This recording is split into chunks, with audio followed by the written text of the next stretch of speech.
The prevalence of femicide. The murders of young women continue.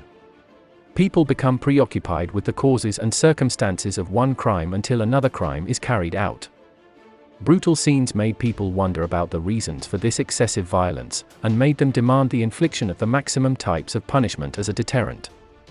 Meanwhile, some civil and human rights organizations issued a joint statement in which they asked, "Has the right to life become a difficult demand for women and girls on the land of Egypt?" and stressed the need to expedite the issuance of a unified law to combat violence against women, which is the law stipulated in the National Strategy to Combat Violence Against Women 2015 to 2020, but it has not been issued yet. Press reports denouncing what they called the prevalence of violence against women continued in Egypt and other countries, while the term femicide has spread in an attempt to focus on feminist ideas and what they see as the inherent hostility between males and females. The media has deliberately overlooked the concepts that societies in our countries hold that solve the root cause of the issue, such as whoever killed a person without sin, it is as if he had killed all humankind regardless of whether the killer or the victim was a man or a woman. Nor did the media reports address the political oppression and the economic and humanitarian oppression of young people of both sexes in Muslim countries. The media plays a major role in spreading and promoting these crimes and trying to demonize societies in Muslim countries. The crime became photographed and published in moments without taking into account the sanctities, and in this publication of the circumstances of the stabbing of a girl with 17 stabs, the slaughter of another in broad daylight in front of the university gate, and a third dragged on the ground after being severely beaten. This breaks the psychological barrier of the recipient, which may contribute to the spread of crime, not to reduce it. Muslim women have not seen any justice since Western ideas and concepts landed in our lands.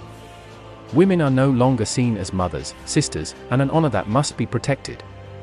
Rather, according to Western concepts, they have become a commodity that the media and the capitalists toss around here and there. This degraded her humanity and the position that befits her. Instead of a life of cooperation between men and women in society in order to build and elevate it, competition and rivalry became a threat to the relationship between them, and the societal balance has been disturbed, and women are no longer the sisters of men, as the Prophet, peace be upon him, said, and the maxim of society was no longer be kind to the Kawaria, women.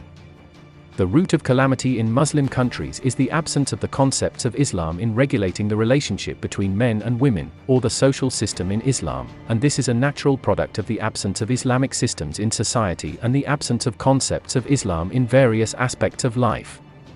It is not possible for women to enjoy security and safety in light of the concepts of the jungle embodied by the ideas of the Western capitalist system that dominates Muslim lands. So, complete security for women and men will be under an intellectual system that embodies the mercy of the creator of humankind to humankind, male and female, implemented by the second Khilafah Rashida, rightly guided caliphate, state on the method of prophethood. It is easy for Allah, the Most Glorified, the Most High, to accomplish it. O mankind, fear your Lord, who created you from one soul and created from it its mate and dispersed from both of them many men and women. And fear Allah, through whom you ask one another, and the wombs. Indeed Allah is ever, over you, an observer. An-Nisa, 1.